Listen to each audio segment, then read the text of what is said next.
This podcast is a quest for well-being, a quest for a meaningful life through the exploration of fundamental truth. Enlightening ideas, insights on physical, mental, and spiritual health. The inspiration is love. The aspiration is to awaken new ways of thinking that can lead us to a new way of being well. Welcome to Body, Mind, and Soul Healing Conversations.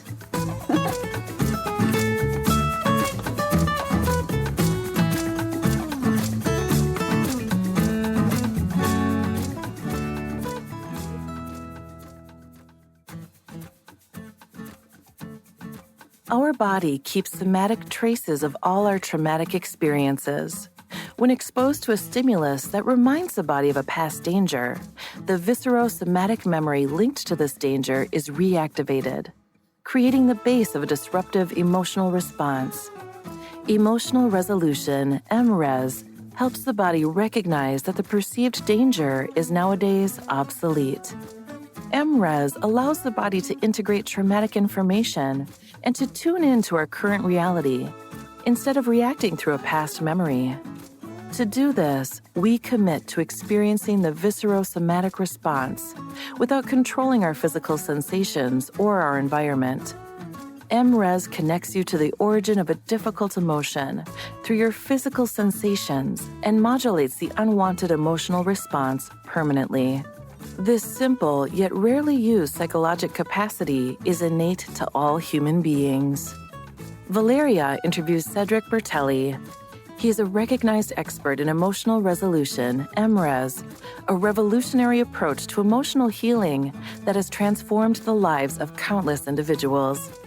As the founder and director of the Emotional Health Institute, Cedric has dedicated his career to helping people overcome stress, anxiety, depression, PTSD, and other debilitating emotional patterns using the EmRes body of work. At the Emotional Health Institute, Cedric and his team provide trainings and education to mental health professionals, coaches, and educators, helping them to integrate emotional resolution into their practices. In addition, Cedric works directly with clients, providing individualized support and guidance to help them overcome emotional challenges and improve their overall well-being. Meet Cedric at emotionalhealthinstitute.org and cedricberelli.com. Here's the interview with Cedric Berelli.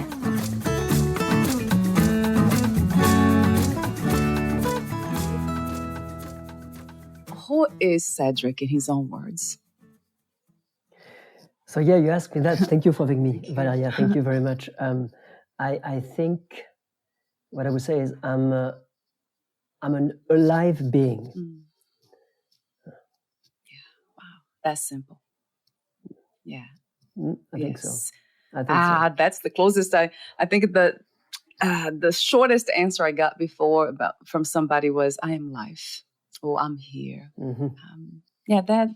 That's refreshing because we usually don't think of ourselves as I'm alive, I'm here. We have all this story, right? Lots of stories in our heads, from the past, and then projected in the present, as we talked briefly off record, and then the future. So the work you do is extremely interesting, inspiring. I love the title, Emotional Resolution. Emotional freedom comes to mind, emotional well-being. And it's really what we're looking for. It has been my own journey for so long, suffering unnecessarily because of emotions, trapped emotions in the body. And I can't say that I'm free from them at this point. Not the body, but I would say, or the mind. But there's something in me that recognizes that, or when they arise, and then I don't respond from them. And sometimes I do, but I still catch myself. So I guess that the open question, going straight to that point, do we really become free from negative and debilitating emotions? It's a great question. And that's often a question that people ask me is like, if you resolve your emotion, do you become emotionless being? Yeah, well, No, of course not. yeah. You know, yes, we can free ourselves from debilitating emotional patterns. All those emotions that keeps on coming back, toxifying our life. All those reactions that come from the past. I will say that the ultimate goal of my work is for us to feel the emotions that are congruent with our current reality, instead of reacting from past experiences. Because all those emotions that come from the past, in a way, they're stealing away our current life. You know, we're missing out so much emotions, painful, but wonderful emotions as well, available to us right now because of things that haven't been integrated from the past. So true. And a lot of times we are not aware of that. We are just going with the flow, or we believe that that's what we are. That's what we have become, and that's it. There's no ending. And I hear that a lot from, in my own family, from older people. This is how I am. I can't change. You cannot, they use an expression, you cannot teach an old dog new tricks. Yeah, they say that even. So this is something that's not, it's not true, right, Cedric? Anyone can change, and it's not too late at any age. Correct. But you need to have the will to do so. Yeah. Because sometimes it's easier to say that's where I am. I'm an angry man. I'm an anxious person. I am a victim. I am unlucky. You can go on and on. Yeah. It's comfortable even because it becomes part of our personality. So we have an abusive relationship with ourselves, you know, in a way. And often in abusive relationship, we don't want to come out of them, even if they're abusive, because they're comfortable. Because people relate to us through this character, this persona that we put out there. So it does take courage and will to actually accept, no, this is not me. What does that mean? That's me. No, that's something that built over time, maybe very early on from my parents, my education, my beliefs, religion, whatever. But that's not me at the essence. I can stop and question and then start to resolve things that do not serve me. Right. Wow. Beautifully said. Clearly said. Yes, we are identified with our personalities, right? The way it has formed and where we are now. True. And it feels very comfortable. I love the way you talked about relationship. It's almost like having a relationship. So it's not easy to break up, right, with that identity. That might be the hardest thing. Well, that's what I'm really very much interested in, spirituality, which has to do with identity very much. We very quickly learn that we are not what we think we are. So that has been my training. So it was easier for me coming from that spiritual understanding, knowledge, realization to the emotional realm. So it's easier now to see everything as just passing. It's not really something that I am. In a real sense, it's not. I know spirituality sounds for a lot of people as an abstract thing, not as something that what you're saying, you were speaking of here, emotional resolution as a practical tool. But for me has been the case, Cedric. It really has. Like this understanding that I'm not the body mind. So that changed everything. But this is not something that it's not included. Is that something that you also tap in when it comes to the emotional resolution work? Do you tap into belief systems? Or actually, I have to ask you the question how it works before. I should have asked you before, but that comes to mind immediately. Do you tap into belief systems, or this is something that it comes later? Yeah, I guess most of the time, people do not come to see us for beliefs.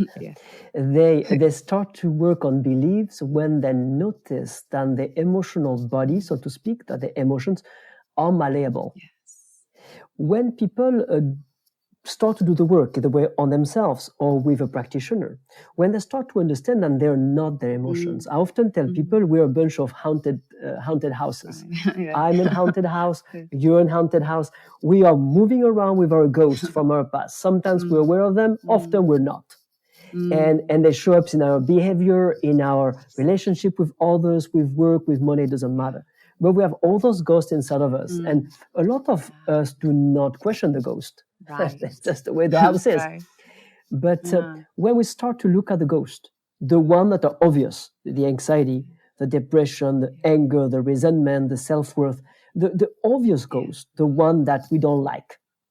And we see that this one can start to be resolved, malleable, sent back to the past.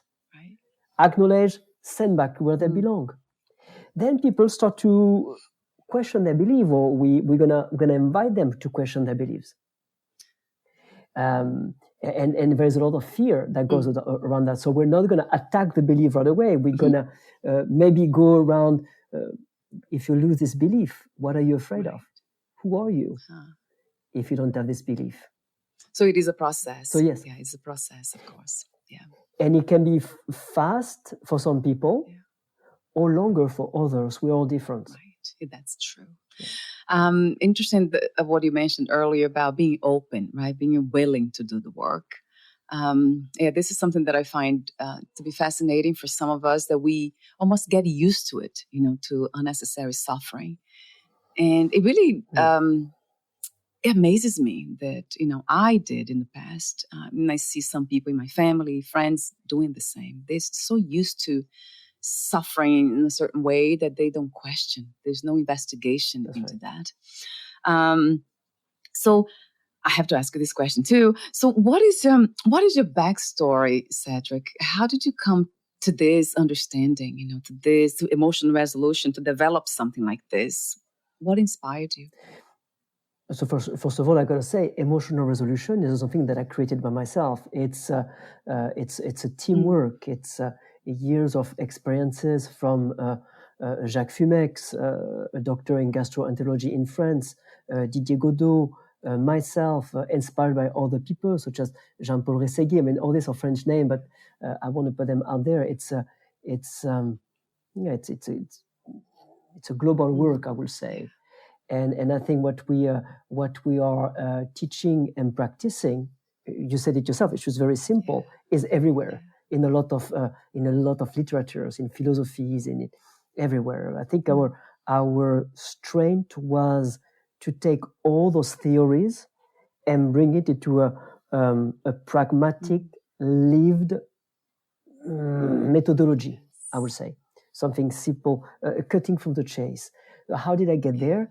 I think a quick answer would be like my early life emotionally, even if I had a very good childhood, inside was hell because of anxiety, because of self-directed anger, for quote unquote no good reasons. And that's the thing as well. Often we wonder, why do we feel that way if we didn't have a strong trauma? It doesn't matter.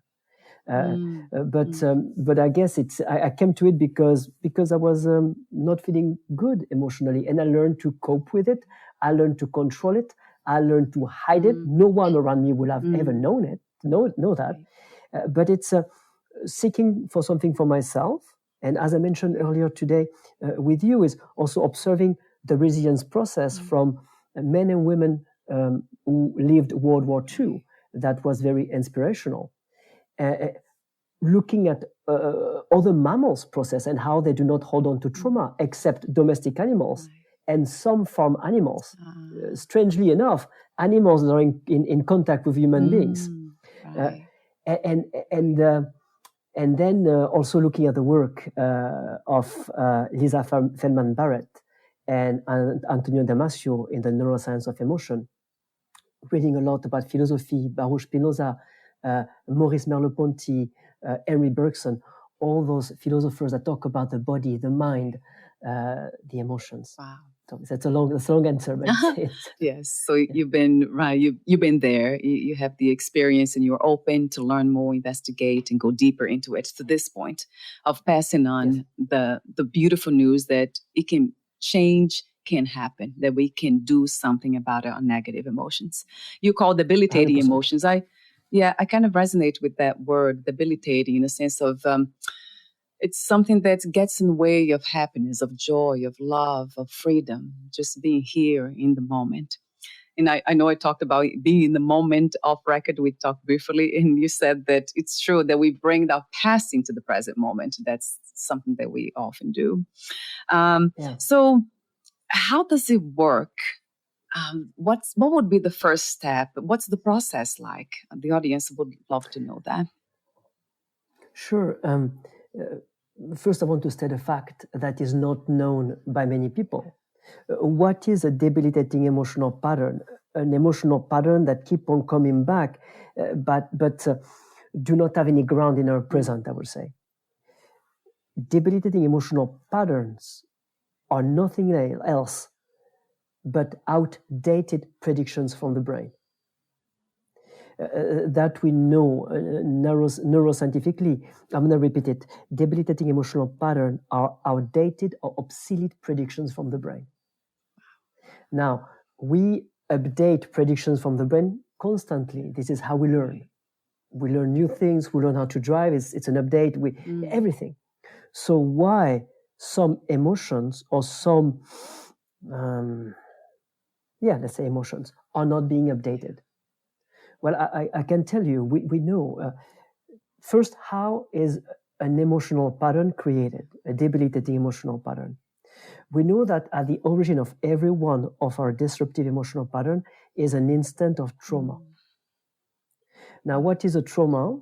In my book, a trauma is an instant that holds too much stress for us to take on, physical or emotional, at the instant when we experience it. That's it. It's just too much, physically or emotionally, at the instant. That's a trauma. What is happening during an instant of trauma, there's a phenomena of dissociation. Basically, the cognitive shutdown, so we don't suffer too much during this instant of pain. Now, the prefrontal cortex, the cognitive, has many functions, but one of them is to filter information. What you and I were aware of is about 2,000 bits of information per second, processed at a speed of about 100 to 150 miles per hour. That's what we are aware of. At the same time, our subconscious has a potential to gather 400 billion bits of information per second, processed at a speed of 150,000 miles per hour. So what is happening during an instant of dissociation is that the cognitive shut down and the subconscious is wide open. During this instant of dissociation, the subconscious is going to gather a whirlpool, a mass, which is not understandable cognitively, of information, all sensorial. What you smell, what you feel, what you taste, what you see, and also the physical sensations happening in your body during this instant of pain. Right. Wow. But in a way that is completely non-linear. It doesn't make any sense. And it is at a such high, I would say, intensity that it's not understandable cognitively. Now, what is happening is that when the body as a whole later on is in the presence of one or several elements that were present during one of our past trauma, in a non-logical way still, our brain and body is going to predict what physical sensations you're about to feel based on what felt during the corresponding trauma. Those physical sensations are generated by the brain. We call that interoception. That's what lets us know that we're feeling an emotion, right?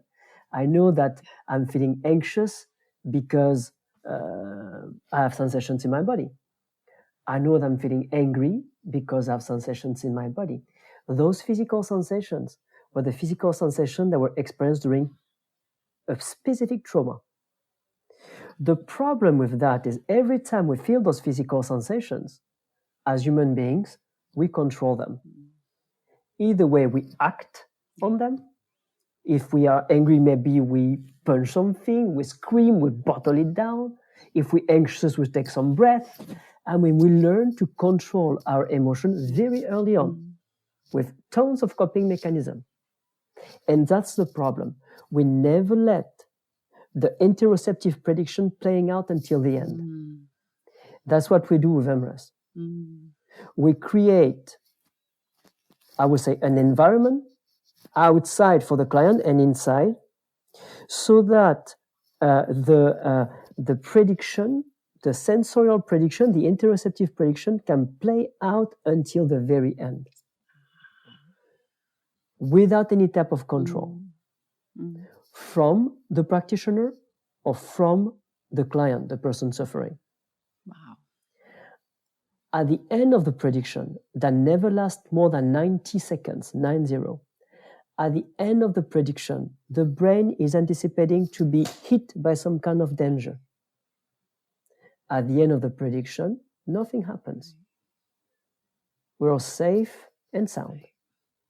From that very instant, the prediction will be updated instantly and permanently. Wow. That sounds wonderful.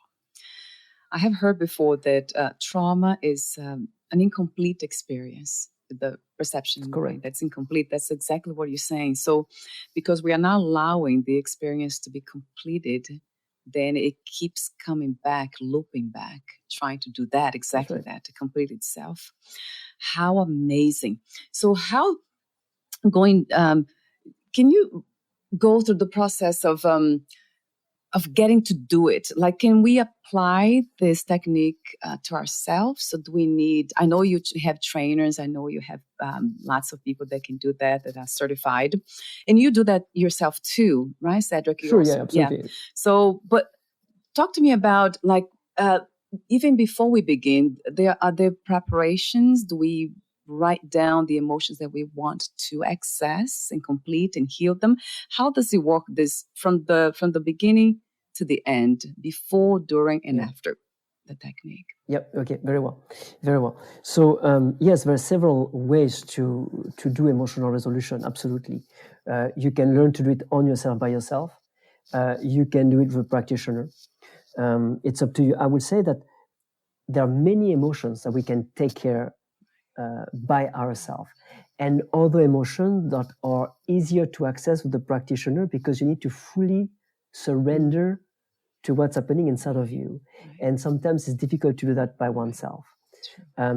For emotions such as shame, guilt, resentment, all those emotions that build upon emotions, it is easier to access with the presence of a practitioner that is trained. Because that's the thing about human beings, right? We don't feel only one emotion.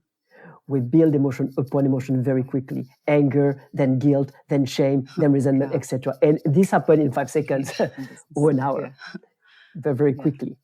So, but already the big emotions that are in our face, I often say, the one that we are willing to look at. Your question is very well formulated. Often the mistake is to try to resolve too many emotions at once. That doesn't work. You do nothing.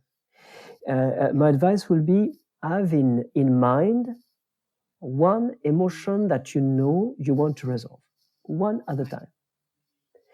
When you experience, the most natural way to do emotional resolution is to do it when you feel the emotion. That's the way that any other animals does it. Do it. Right.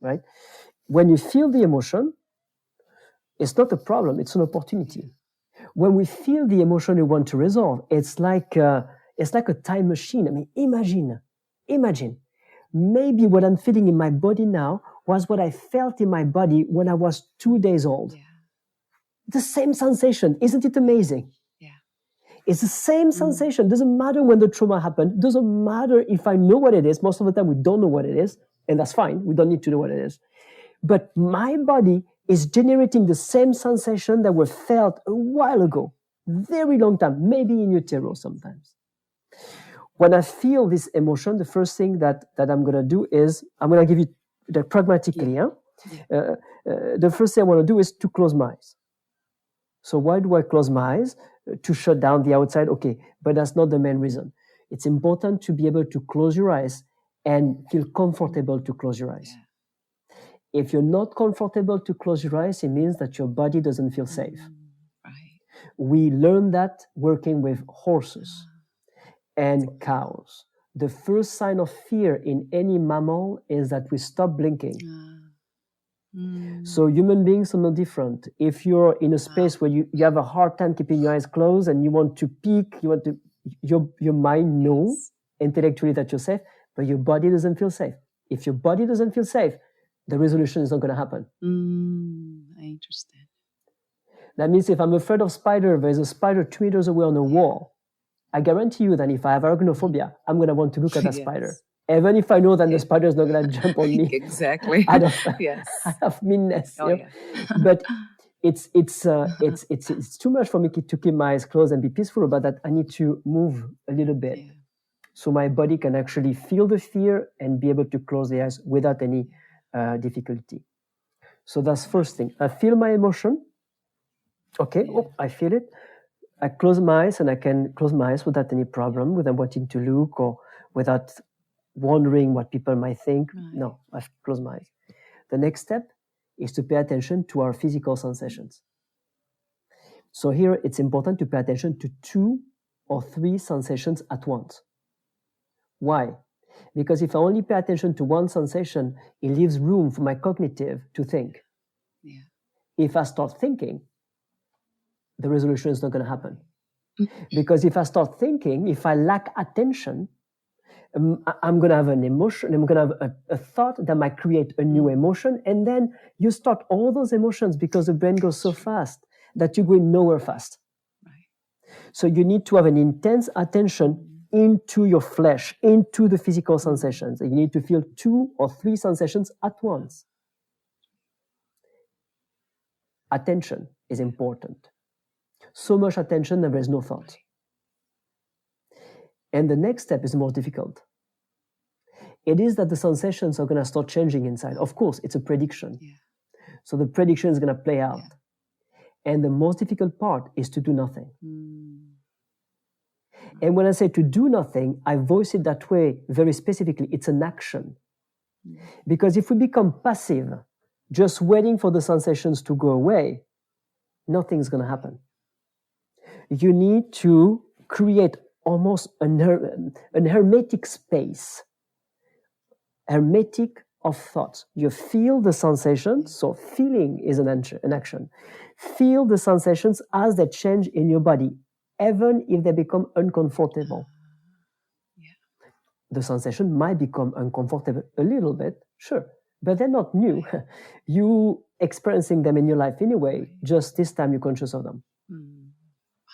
And you need to feel the sensations in your body simultaneously for as long as they are evolving, changing inside of you, transforming. This will take between 2 seconds and 90 seconds. 90. At the end of the interoceptive prediction, you will feel a sense of neutrality. That's it. Wow. That sounds amazing to me. It really makes a lot of sense, the entire process. And one of the questions that I had for you here too, it's what's the difference between a feeling and an emotion? So I think you explained that. So feelings are just sensations in the body, and emotions relate to patterns in the brain, outdated patterns from the past. Is that how would you describe it? Yeah, absolutely. I think, depending if we talk about having a feeling or feeling the action of feeling, the difference between a feeling and an emotion, I wouldn't know how to express it. I wouldn't know how to explain it exactly. Having a feeling will be for me linked to intuition. But then again, we have to be careful. So many times we think we have an intuition, which is actually fear-based. Right. So true. Right? So is it an intuition or is it fear-based? I don't know. You know, we have to, I know for myself, but and it's even sometimes it's not clear. I have to do some introspection, far from being perfect. But yes, for me, feeling what's happening in the body is an intense action. And feeling what's happening in the body, for me, it's a bit like when you experience an emotion, let's say anger or anxiety, and you stay in the anxiety, it's like surfing the wave of anxiety, surfing the wave of anger. You go nowhere. You're going to keep on surfing for a lifelong. You've got to dissolve your attention within your body. It's like in the ocean. Either way, you surf the wave or you immerse yourself in the ocean and you feel the currents within you. The current that create the wave is just a consequence. The wave doesn't matter. It's just to let you know that there is an emotion. Now, boom, inside. Intensely feel what's going on, but do not disturb it. Feel until there's nothing to feel anymore. Right. What a beautiful invitation. This is actually after interviewing so many people, therapists, psychotherapists here, and spiritual teachers too, that was the message to me. That's why I created this platform that's called The Freedom to Feel, because they kept repeating that. The key is to feel. You need to feel. You need to let the feelings come and go. And that stayed with me. That's so true. I guess the challenge is to kind of know the difference of what is real, what's happening in this moment that's worth my attention, or it's worth my acting upon it. So that's something that I keep asking. In my case, I always ask for truth because I'm a truth lover. So I'm always asking for truth. What am I to see here? I keep asking that question. But that's my practice. And when it comes to your work, it's just emotional resolution. How amazing, the whole process. And you mentioned that we can apply this to ourselves, but it's kind of limited when it comes to certain emotions, right, Cedric, as you said, if they become more complex. So we need help. It's better to have help, just because I often compare this work into the hero journey, right? We have to jump in the mouth of the monster, of the dragon, and sometimes it's counterintuitive. Right. And sometimes we don't want to see the dragon. We just don't want to see it anymore. We don't want to see it. It's right there, but we don't want to see it. So it's the work of the practitioner to actually bring it up in a session for just a second, just enough so that the sensation are here, so that the person can actually go inside of it. Yes, and stay there. Let me pause for a moment, Cedric. I'm getting a message of internet reconnection, but I think we're recording fine. I don't see any problems. But it's asking me, it's giving me a message here. But I think we are good because I can see you clearly and we are recording. So me going too. back. Yeah, so yes, the invitation for all of us is spiritual freedom. I mean, emotional freedom, which has to do with spiritual freedom. To me, they're all connected. Healing in all aspects go back to that sense of freedom, which to me, that is spiritual. So going back to your work, I know you speak of, I saw a section in your website that had spiritual well-being, I'm sorry, I keep going back to spiritual. Gosh, spiritual is always next to me. So emotional well-being, emotional health, emotional resolution training, emotional health training, emotional blockage release. So in anxiety treatment, the emotional blockage caught my attention. Can you talk to me for a moment about that? What's the difference between emotional blockage and what do you do exactly there, and emotional blockage release? So for me, a blockage is when we freeze, right? We freeze. We feel like we cannot do it. We feel like we are not in charge of ourselves anymore. We disappear. We blocked, and that definitely is an emotion. It's created by a lot of tension in the body, So it's sometimes people have a hard time with the word emotions, right? Especially men, maybe. We don't want to talk about emotions. So we try to find all the terms, but it's all fear.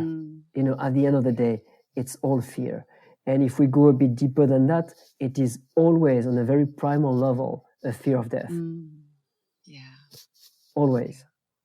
So blockages are those blocks that do not allow us to thrive, that do not allow us to relate the way that we could, the way that we should, in order to be happy. I know that you talk a lot about joy. For me, the normal level of being is joy. It doesn't mean happy. It doesn't mean euphoric. It means joy. It means content, being content. Yes, it was also one of my questions. What's the goal of emotional resolution? So you would say joy, right? So we have access. That's right. Joy and being able to really feel the emotions congruent to our reality. That means if someone is passing, I lost my grandfather a few months ago, 2 months, 3 months ago. Sorry to hear that. And am I going to feel joy then? And no, I'm going to feel grief. Right. But I'm going to feel grief. Yes. I'm going to feel it in a raw way. Yes. And you know what I don't feel anymore? Are all the me emotions, the anger, all those emotions that cut us from the emotion that should be experienced. You know, people who carry grief for years, they do not carry grief. They carry emotions that are purely related to themselves. You know, and that's not grief. All those me emotions, I call them parasites emotions. All those parasites emotions cut us from grief, for example. It's a lot. It's like this in a lot of part of our lives. We have wound inside that steal away the experience of life. Wow, that's insightful to hear and very clear to me. So you say, would you use the term self-pity? This feeling sorry for myself and self-pity, anger, victim. And it's not. I'm not being judgmental in saying that. If we feel that way, it's because at some point we were hurt. But these are the emotions that can be resolved. Grief, for example, cannot be resolved. Grief has to be experienced. Yes. So that's a natural emotion, right? That's right. And would you say that, you know, a question that I often ask is about anger. Is anger justified, natural in some cases? I don't think I get angry, but I do get very sad, I would say, even upset when I see injustice. You know, somebody abusing children or animals, something happens in me. Oh, it's just this God, it's the feeling that's not, it's just not, it's a very strong feeling. And it feels like anger, but I don't think it is. So I'm wondering if anger, it is a natural feeling too when faced with unfairness and injustice. You know, I think one of the problems is that we're limited with our words. When we see injustice and we're being torn inside, that's congruent with what's happening. Right. When I'm a father, if I hear that somebody, daughter, have been hurt in any way, I'm going to have a reaction. I'm going to feel it in my body, but it's not going to stay. Right. I'm not going to ruminate on it. I'm not going to chew on it. I'm going to feel it. It's going to be, because it's tapped into my integrity, it's congruent with the way I see life and I resonate with life. Of course, I'm going to feel something, but I'm not going to go into a rampage and no, that's not, no. I will feel it, I will integrate it, and then I will live on. Right.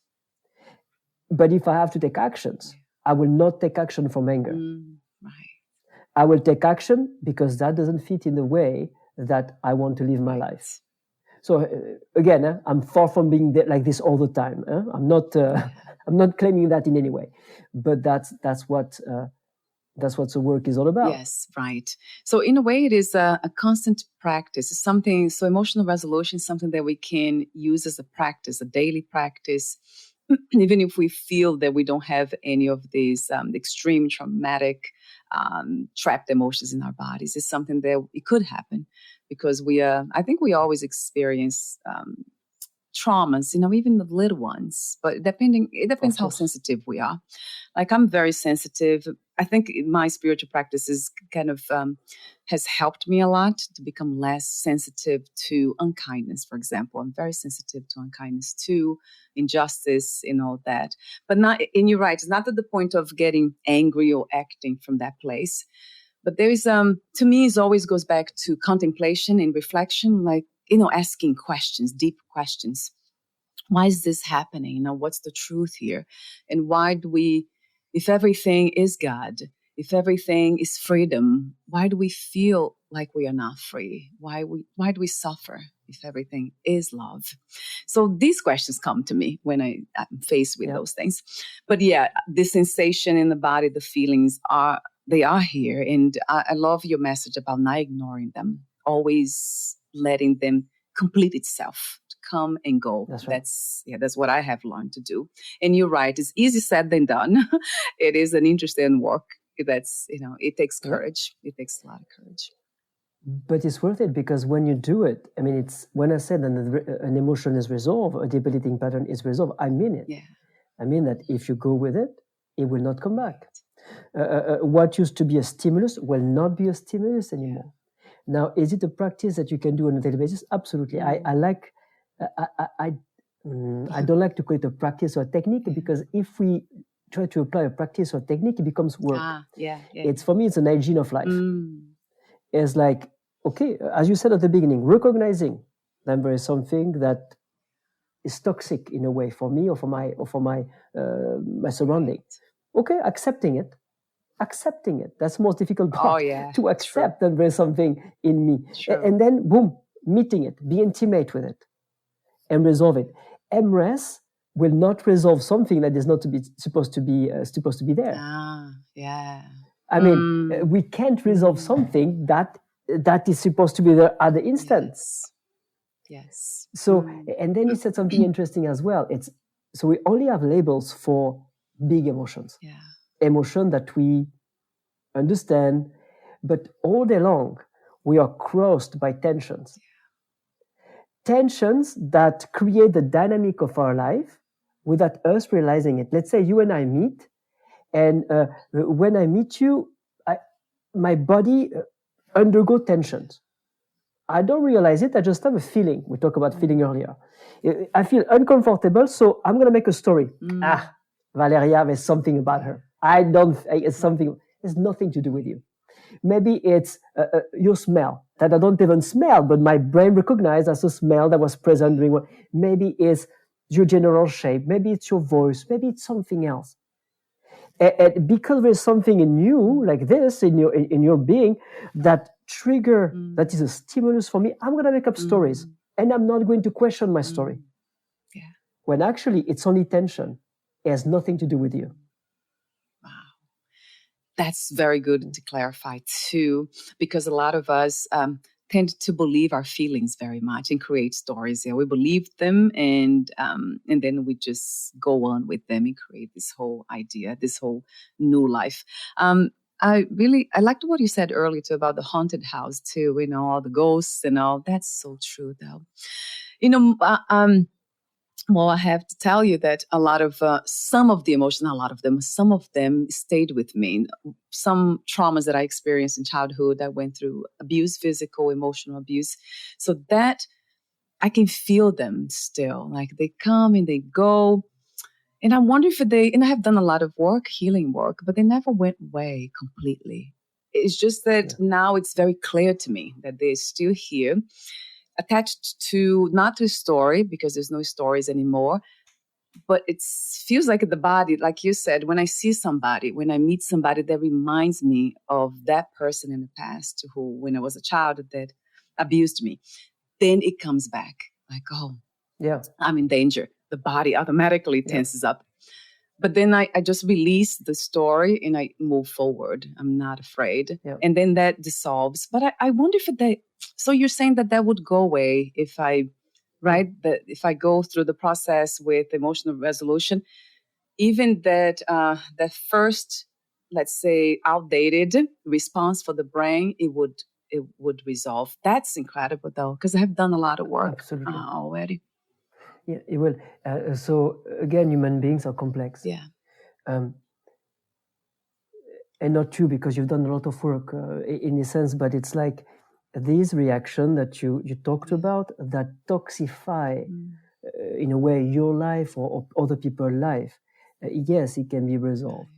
But then we might have to ask the question, is the person willing to let it go? or is there an attachment? Do you want to remember in a way, in a subconscious way, of what happened? Are you or the person willing? Because it's not because we're going to resolve this reaction that it takes any value away from what you experienced as a child. Right. And also, but some people sometimes place some value even on today's reaction because they don't want to forget, or because they feel like if they don't feel it, they might forget. That's not the case. Wow. Yeah. That's not the case. What you lived, you lived. It's in you forever. But now the tension that you described, that's not necessary. Right. In a way, whatever happened to you in childhood, keep on coming back and hurting you over and over again. For what? Right. And maybe this person that now make your body react a certain way, maybe this person is a great person. Yeah. So yes, it can be. So even if that person, it really does remind me. I have had some people within my family members that they do remind me, though. The personality, the way they behave, it's very similar to like an abuser. They actually are seen in a family as somebody who is considered to be an abuser. So my body reacts immediately to that in a very powerful way, but I do not give, let's say there's no more stories, and I don't hold back. I'm not afraid. Although, of course, there's always, let's say, boundaries, because I know them. I have the knowledge. Yes. Knowledge is very important. So I'm always not just analyzing behavior, but I want to know the people that I interact with. I need to know who they are. But it's interesting you said that's something that can be released. So the body can release those imprints. So I don't have to keep having this reaction with people that are probably good people. They're not abusers.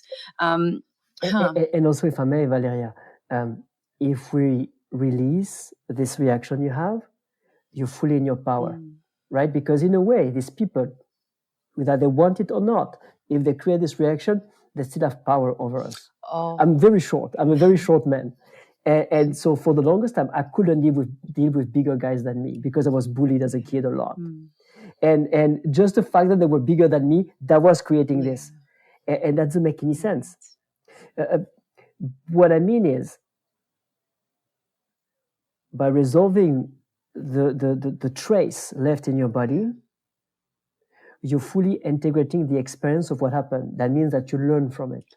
Right. That means that you're fully in power.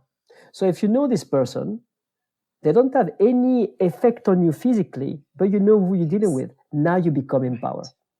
They have no power over you. You don't have to control yourself. You are at the head of the game. Right. And that's very important, especially for women. Yeah. Women and men, of course. Yeah, I'm sorry about what you went through too.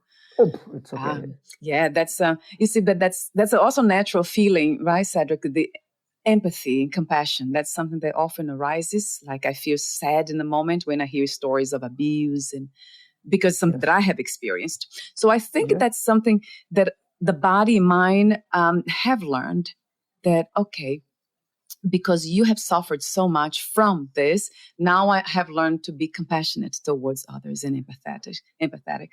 And I love that lesson. It's a beautiful one, because who knows, maybe if I never had, I'm not grateful for what I went through, but if I had not been through that, who knows, maybe I would have been somebody closer.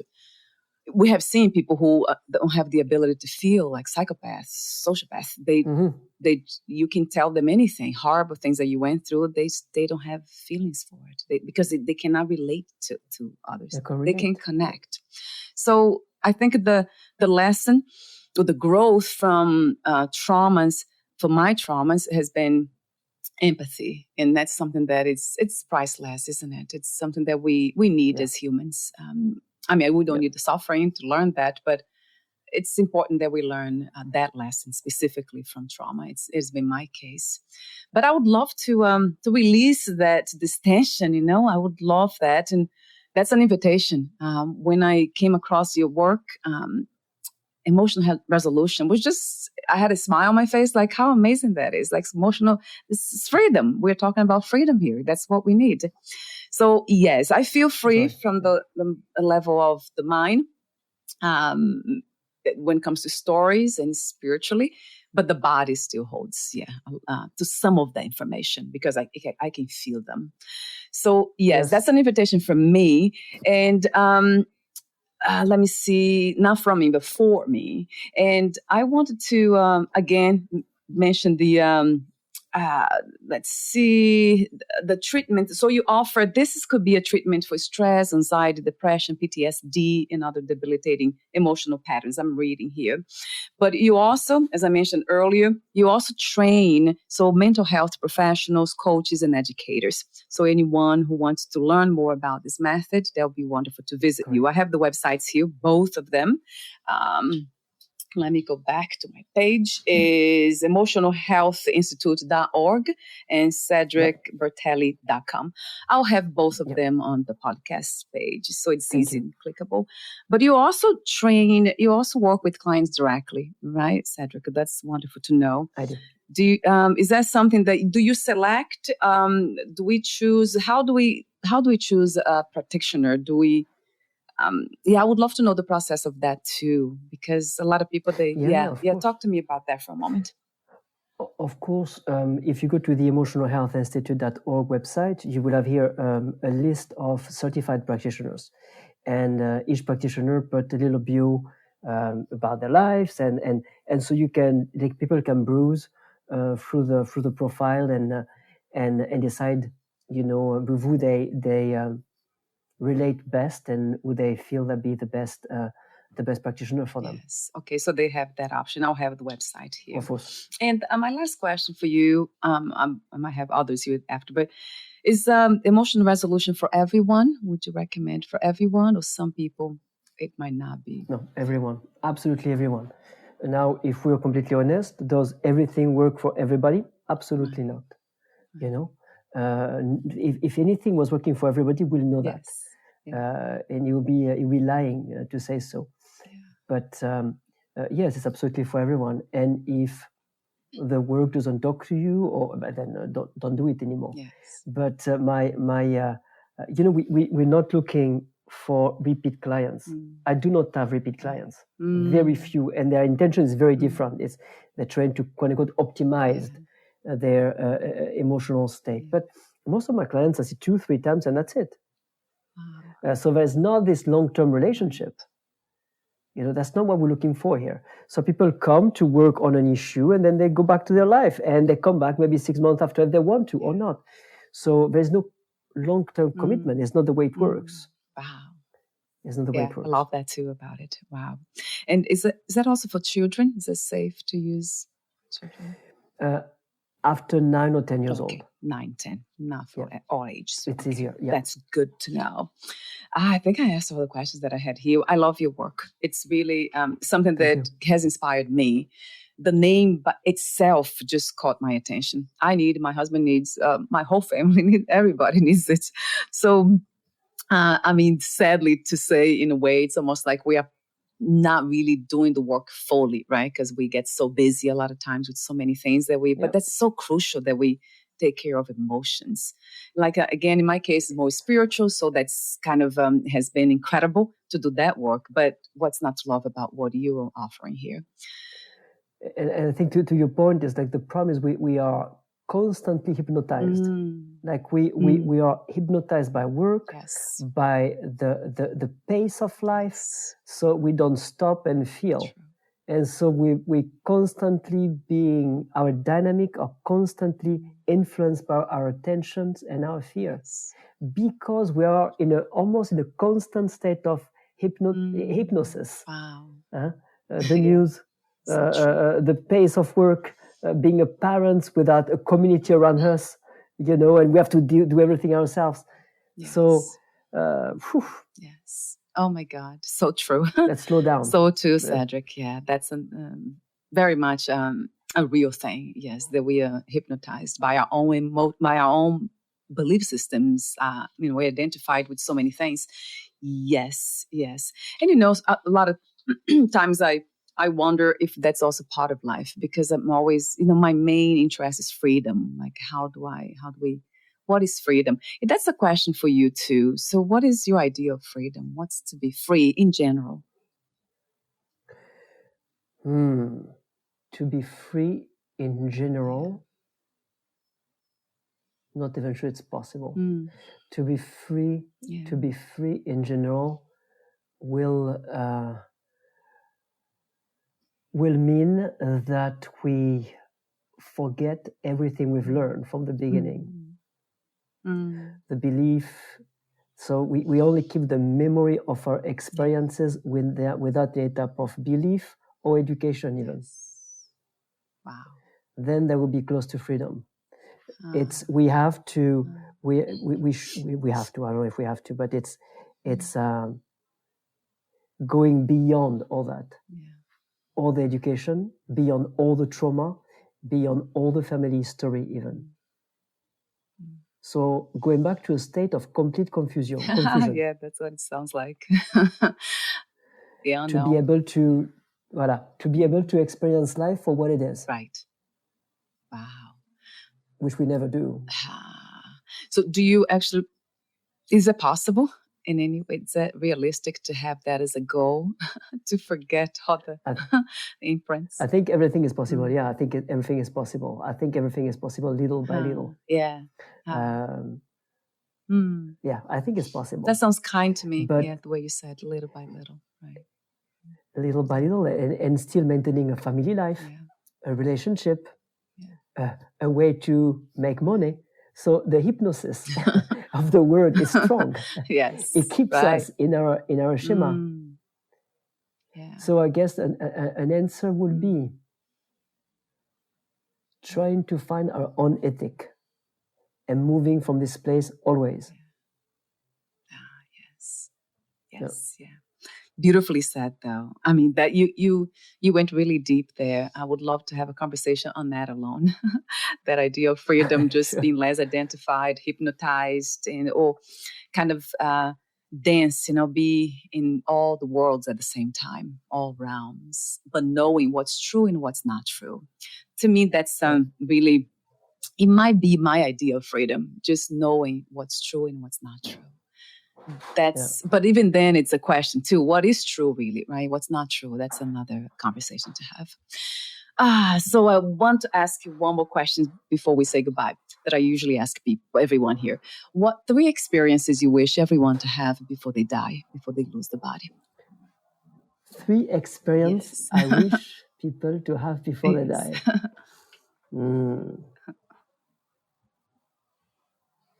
Love. Peace of mind.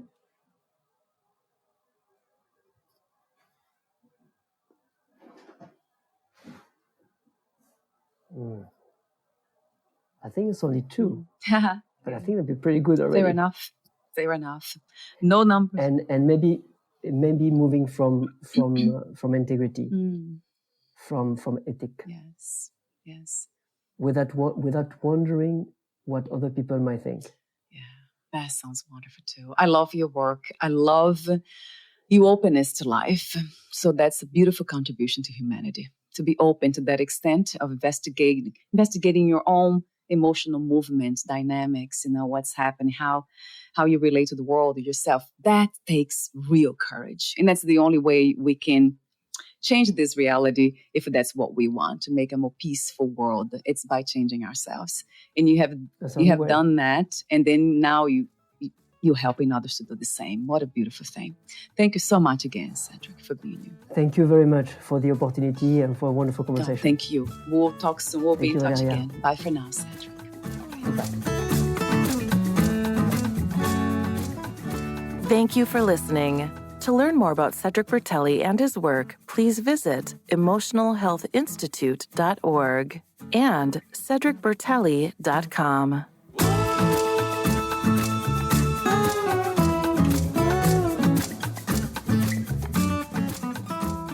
To learn more about this podcast, please visit fitforjoy.org/podcast. Thank you again for listening, and bye for now.